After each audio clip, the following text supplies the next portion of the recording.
Hello everyone. Our speaker of today is Etal Wurgaft. Eyal completed his bachelor studies in biology and environmental sciences at the Hebrew University of Jerusalem, and his master's and PhD studies in oceanography also in the Hebrew University. Now Eyal is conducting a postdoc research at the Ben Gurion University of Negev in autogenic carbonates formation in marine sediments. And the research of Eyal is focused on oxygen and carbonates dynamics and in autogenic carbonates. Please. Okay, thank you. Thank you, Regina, and thank you all for coming. And what I'm going to talk about today is about inorganic calcium carbonate precipitation, as seen in the Gulf of Aqaba and the Red Sea. And this is a part of my PhD study, which I conducted under the supervision of Boaz Luz and Boaz Lazar, and with the kind assistance of many friends, collaborators, and staff members. And I will give the bottom line first, and then I'll go into the details. What I'm going to show you today are field evidence for inorganic calcium carbonate precipitation in the Gulf of Aqaba and the Red Sea. I will show you that this precipitation is most likely promoted by suspended solids, which constitute nucleation, precipitation nuclei for calcium carbonate. And this process is also accompanied by phosphate adsorption. So it's relevant to a couple of cycles, a couple of geochemical cycles in the ocean.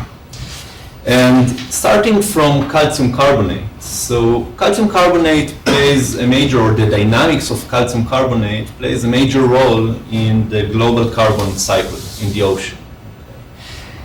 And to start with, sinking calcium carbonate enhances the flux of carbon, both the carbon inside the calcium carbonate and organic carbon into the deep ocean and eventually to the sediments.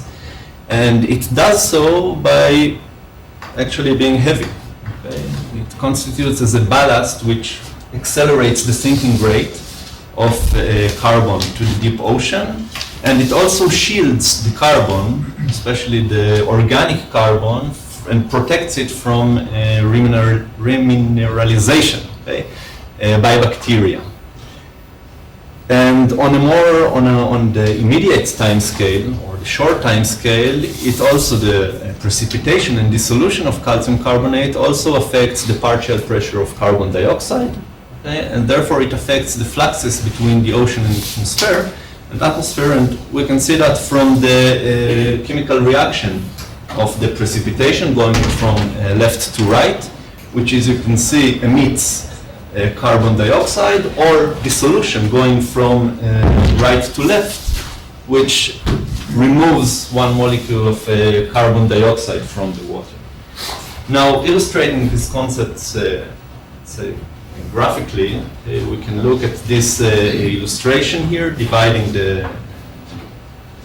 looking at the ocean as the ocean and the atmosphere as boxes. Okay? So if we start from the photic zone, okay, we can see that precipitation of calcium carbonate, again, emits one molecule of carbon dioxide, and therefore it affects the fluxes between the atmosphere and the ocean. As the calcium carbonate sinks, it carries with it organic carbon to the deep ocean. So it affects the distribution of carbon between the upper ocean and the lower ocean. As calcium carbonate, once in the deep ocean, some of the calcium carbonate dissolves, some of it survives the dissolution and accumulates in the sediments. Now in the sediments we have both dissolution and formation of calcium carbonate. But the important thing is that the calcium carbonate which survives the dissolution, okay, in the sediments is eventually being subducted in subduction zones. And this flux of subducted carbon balance over the geological time scale the flux of carbon entering the Earth's surface from volcanism, metamorphism, and hydrothermal activity. And both of these fluxes are estimated as 18 teramole of carbon per year. And to conclude, I would say that calcium carbonate, or the dynamics of calcium carbonate in the ocean, affects the carbon cycle over almost any time scale, from the immediate to the geological. And on the geological time scale, the balance of these two fluxes will actually determine the amount of carbon dioxide in the atmosphere, and therefore it has a very strong influence over the climate. Now, there is something interesting about calcium carbonate in the ocean. Okay?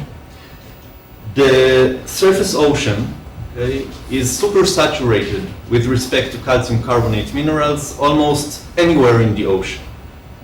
And if we will define the saturation level for calcium carbonate as omega, okay, which is the product of the calcium and carbonate concentrations over the solubility product, okay, we can see on this plot here that the surface ocean is almost always higher than 1, has omega which are higher than 1, meaning that the surface water are almost always supersaturated with respect to calcium carbonate.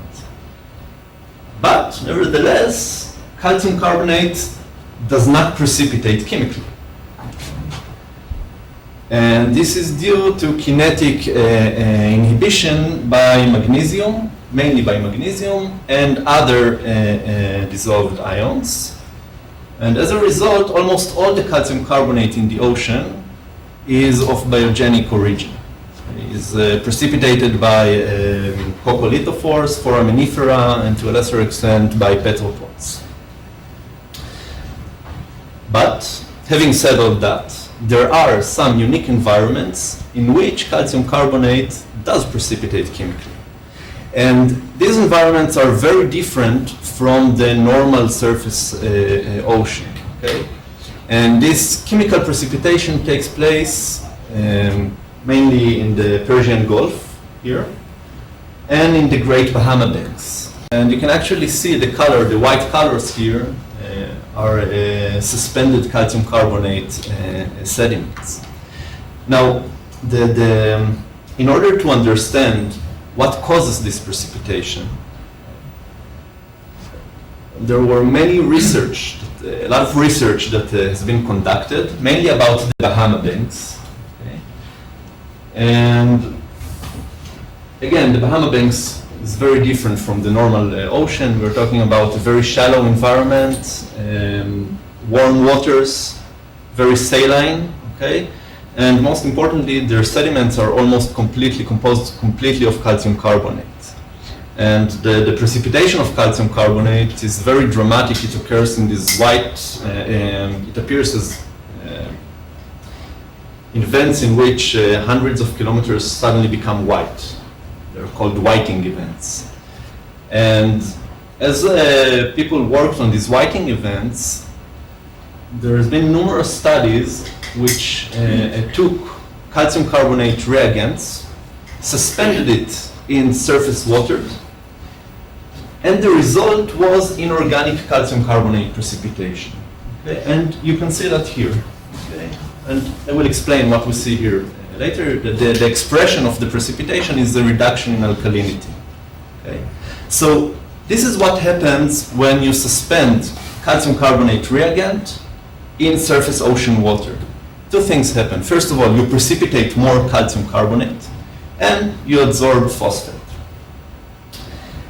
Now, I read these studies and I started wondering if this is the result of suspending reagents, what happens when we suspend natural materials, natural solids, okay, such as dust, for example, or soil, or sediments.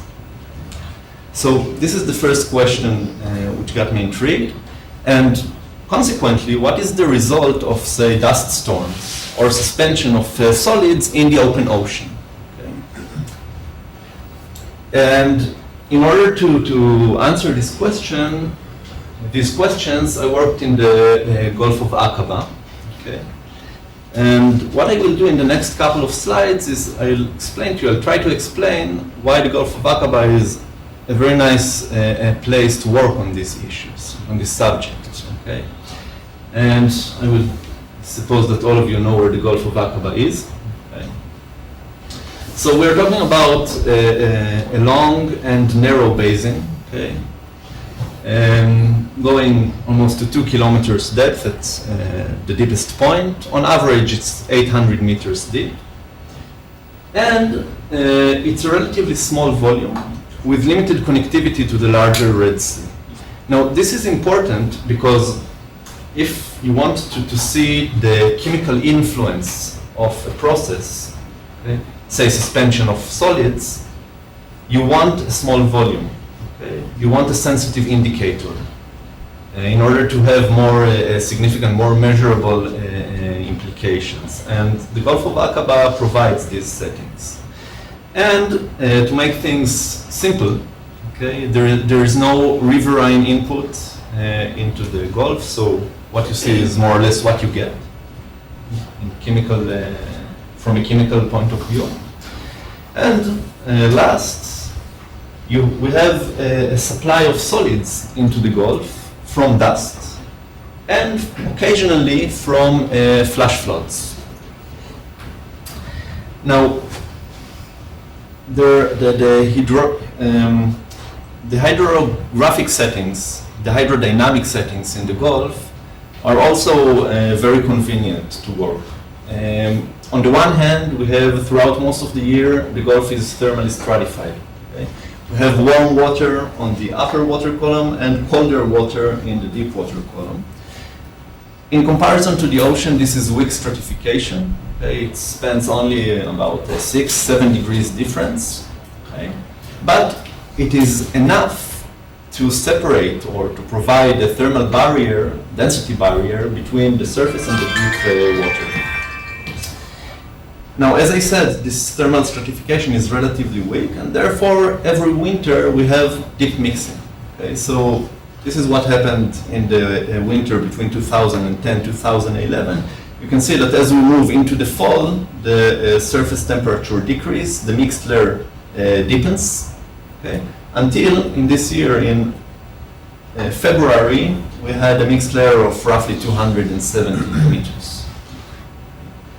Once in every couple of years, we have a complete mixing event, a winter which is cold enough to completely mix the water column, and this is what happened.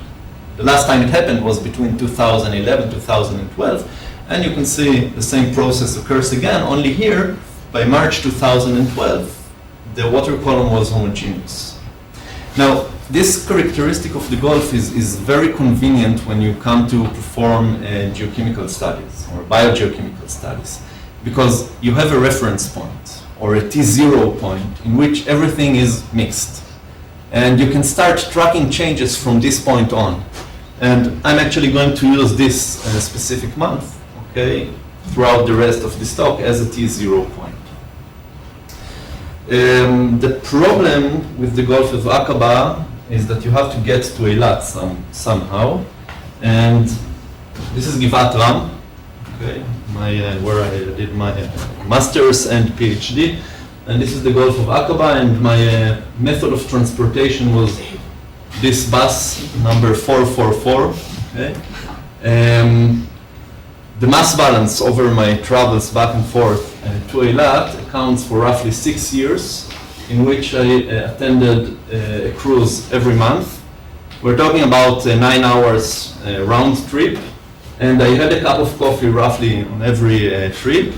So if you do the math, you get a month in a bus, okay, during which I had 2 liters of espresso and many other adventures.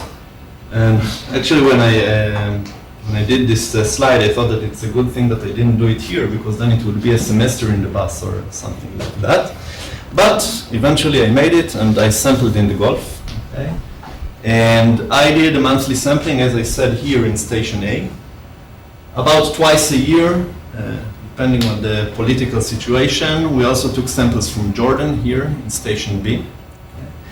I did the carbonate system parameters, and the National Monitoring Program provided oxygen, nutrient, and CTD data. And from this point on, I'm going to focus about the alkalinity data. And I will explain in just a couple of slides what is alkalinity and what it has to do with calcium carbonate precipitation, so be patient. But I'm just going to say that all the data I'm going to show is normalized to constant salinity, and the error on the measurements is always smaller than 1 micromole per kilo. And the nice thing was that as soon as I got data, the story became interesting. What you see here is a profile of alkalinity, depth profile of alkalinity. The error, as you can see, is about the size of the markers here, okay, and throughout the talk. Now, as you can see, the upper water column has higher alkalinity than the deep water column, roughly 10 micromole per kilogram difference. And why is it interesting? Because it is exactly the opposite to what we see in a normal oceanic alkalinity profile. Okay? If we look at the North Atlantic, it will look this way. Okay? Low on the surface and increasing with depth. North Pacific, same trend. Indian Ocean, same trend. Okay, so there is something interesting going on here in the Gulf of Aqaba. And I think that this is a point where I will stop for a minute and just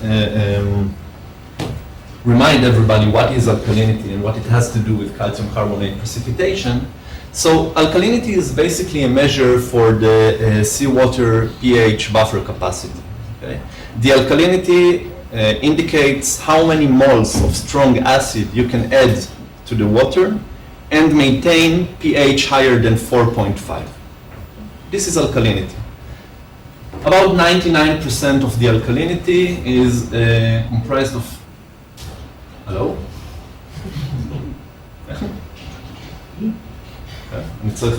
Do I need to get that? Good for me?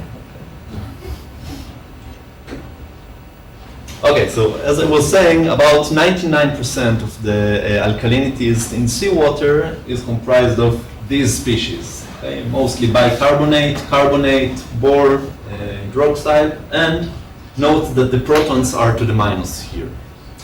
Now, the relation to calcium carbonate dissolution and precipitation can be seen if we consider the reaction of the precipitation dissolution, and you can see that when we precipitate calcium carbonate, we decrease the alkalinity, and vice versa for dissolution.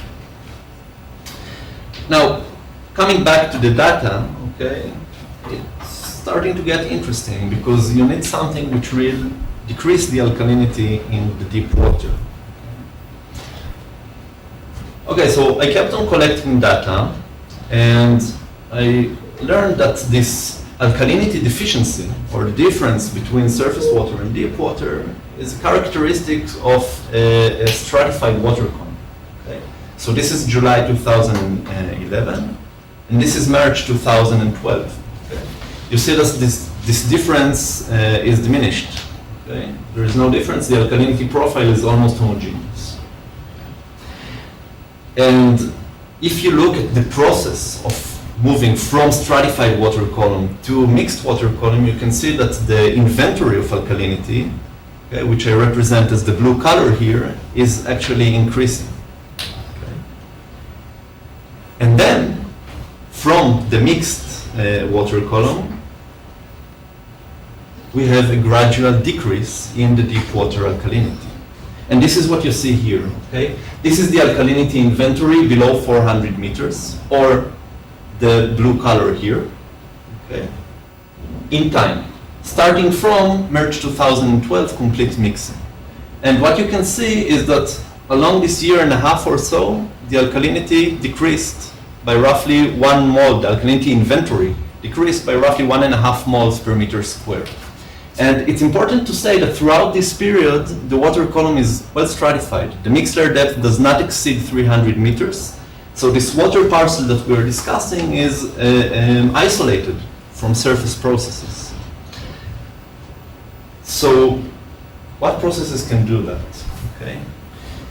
Now, what I'm going to do in the next slides is to eliminate options.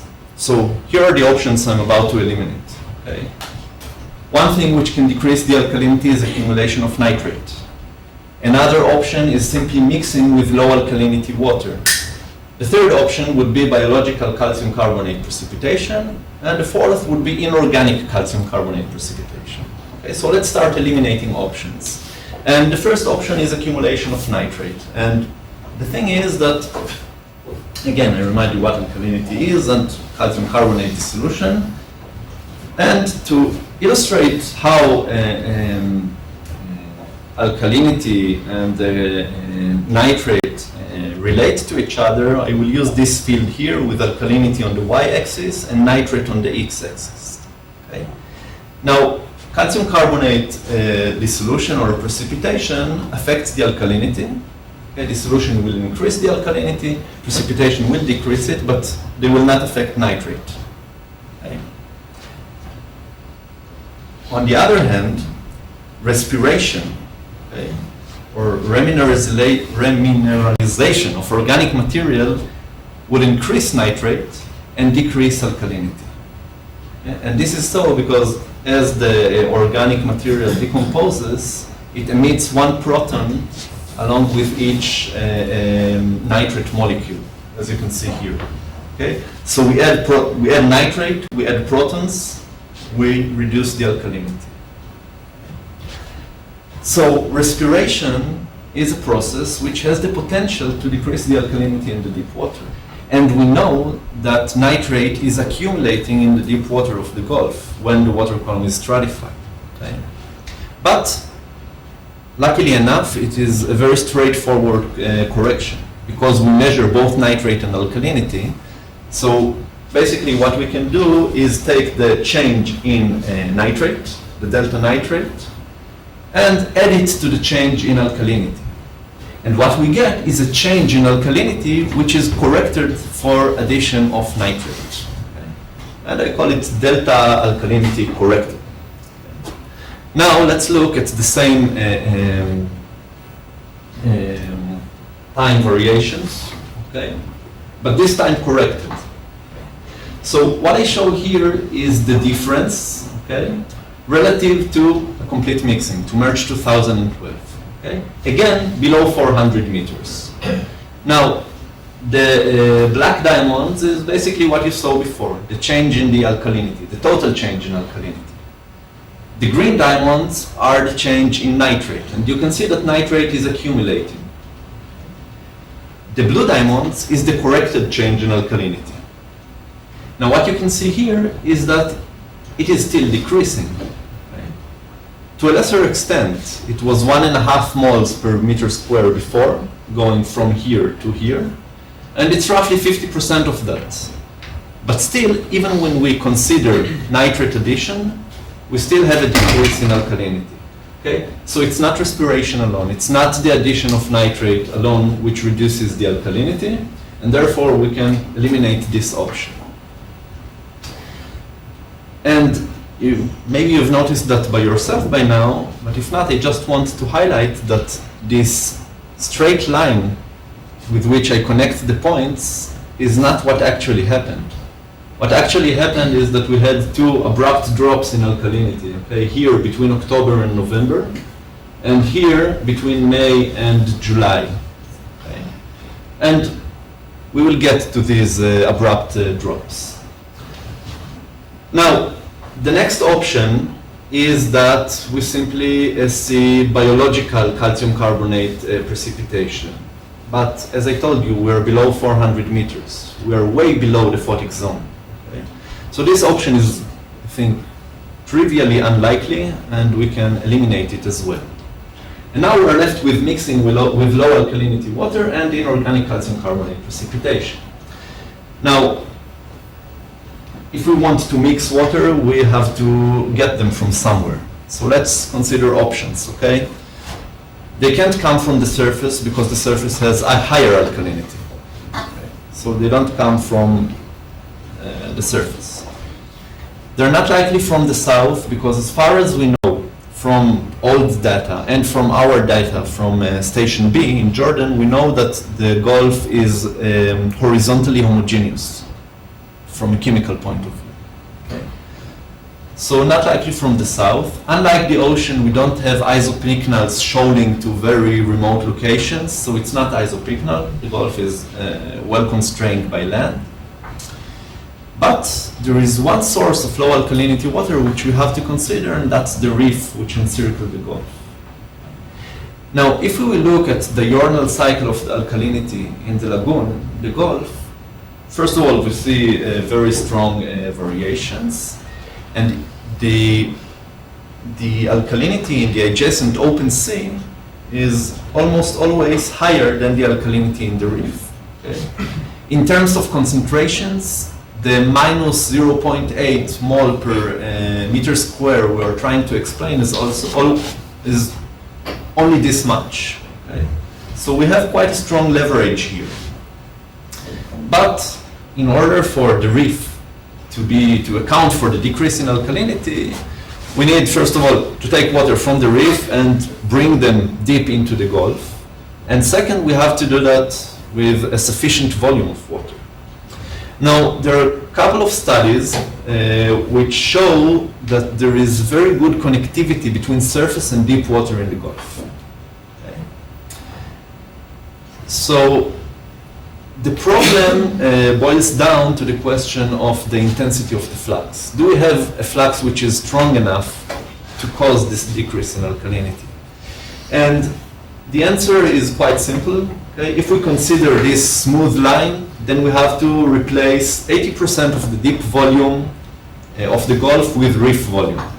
This implies very high mixing rates, very, very high. But if we want to explain these sharp drops, then the thing explodes and the flux you need to consider is completely unrealistic. Okay? So by that I think that we can eliminate this option. Okay? And we remain with inorganic calcium carbonate precipitation. But in addition to ruling out other options, we also have more evidence which support, okay, coming from the positive side in favor of inorganic calcium carbonate precipitation. And mainly what we see is that along with these drops in alkalinity, okay, we have drops in phosphate. And here you see the phosphate decreasing. Now, we're talking about deep water, stratified, under thermal stratification. There is no reason that phosphate would go down. And in fact, it doesn't go down. Okay? It goes down only when the alkalinity goes down. And in addition to that, something very interesting happened between these screws and these screws, between these points of data. And what happened is that between these points there was a very rare combination, or very rare event, in which there was a series of 5 flash floods which entered the Gulf. And this is very unique. And these are pictures of flash floods. This one is actually from 2006, but just to give you the impression of what does a flash flood in the Gulf looks like. And I guess that most of you know this picture, okay? And this is a picture taken from the plume of the flash flood, of one of these flash floods in the Gulf water. So you can see that we have a very dramatic suspension of solids here. And the first sharp drop in alkalinity and phosphate occurred just after this series of flash floods. And it's important to say that there were no variations neither in nitrate nor in the salinity. Okay, so we are not talking about dilution here. It's not like we're bringing fresh rainwater and dilute the alkalinity and the phosphate in the Gulf, okay, because there is no decrease in salinity. And what I suggest is that we see here is something very similar to these experiments I showed you before. Okay? We suspend solids in the supersaturated water and we precipitate calcium carbonate. Only we don't do it in the laboratory, we do it in a natural basin, and we don't do it with reagents, we're doing it with natural sediments from the air. The continuation question is that event specifically that you showed at the Picnic Plume is a very specific event. Yeah. Normal flash floods in Eilat are on the surface, and so you need a mechanism to sink the dust. And I mean, eventually, this was rolling. This is stuff that was rolling on the seabed. Okay. Normally, the flash floods come in. They're usually it's not the water is because it's not saline water. It floats. Fresh water? It's fresh water. It Okay. floats on top, so you But don't eventually- have that kind of effect. Eventually, the dust will settle. The question is how. I mean, you were showing a place pretty close, and the dust settles. You know. Yes, but the thing is that, again, this is an advantage of the Gulf of Aqaba. Okay, since the slopes are so steep, okay, the dust doesn't have to travel very far horizontally in order to settle above depths which are greater than 400 meters, which are the depths that I consider here. True, but your measuring station is pretty close. Station A, How far is it from the shore? I would say roughly 10, 12 kilometers, something like that. Because you need a specific mechanism to settle all that. You have a mechanism to bring the dust from the flood to deep water, because you have the Hellenic circulation in the Red Sea. Okay. So actually you have water sinking in the northern part that goes directly down to 400 meters. That pulls along also the dust itself. So you have a mechanism. But I think That's not that a problem. eventually the dust will settle down. I mean, even if it's Yeah, very but- fine grains. it But will she's settle. talking just for the dust just to settle due to gravity. It will take a long time. So she says You you have have a need delay. another mechanism. But you actually have another mechanism because you have the thermohaline circulation in the Gulf of Aqaba. Okay, thank you. Did you, in the lab experiments that you've done, did you collect the precipitated, check the mineralogy? When No. you precipitated the calcium carbonate? No, I wish I did. I wish I had, but I didn't. No. I hope that what I collected represents, I mean, at least to the first approximation, what is transported by the flash flow. Okay. On the last slides, you showed the Atlantic, the Atlantic dust storms coming from the Sahara. Yeah. And one of your first slides was we were talking about the Bahamas, which were downwind these storms. How do you think these storms will affect the calcium carbonate precipitation in the Bahamas? Okay, so it's nice that you asked that, because just recently there was an article published in Geology by Swart. And what he showed is a correlation between Saharan dust residuals in the Bahamas and whiting events. Okay? And his interpretation was that the dust fertilizes the water with iron, which promotes photosynthesis, a reduction in the partial pressure of CO2, and an increase in the saturation level, therefore leading to chemical precipitation. To say it gently, I think that he is dead wrong, okay? Because even if he provides all the iron in the world, there's just not enough phosphorus in the surface in the Bahama banks. So it appears that what I suggested instead is that it's a combined effect of suspended solids by dust and just did it to be polite with him, but no, not to get into fights, and an increase in photosynthetic activity. So it appears that there is a relation between dust in the Bahamas and these whiting events, but I don't know. I think that resuspension of the calcium carbonate-rich sediments already in the Bahamas would have a much stronger effect and be much more dominant in precipitating calcium carbonate than dust from the Sahara.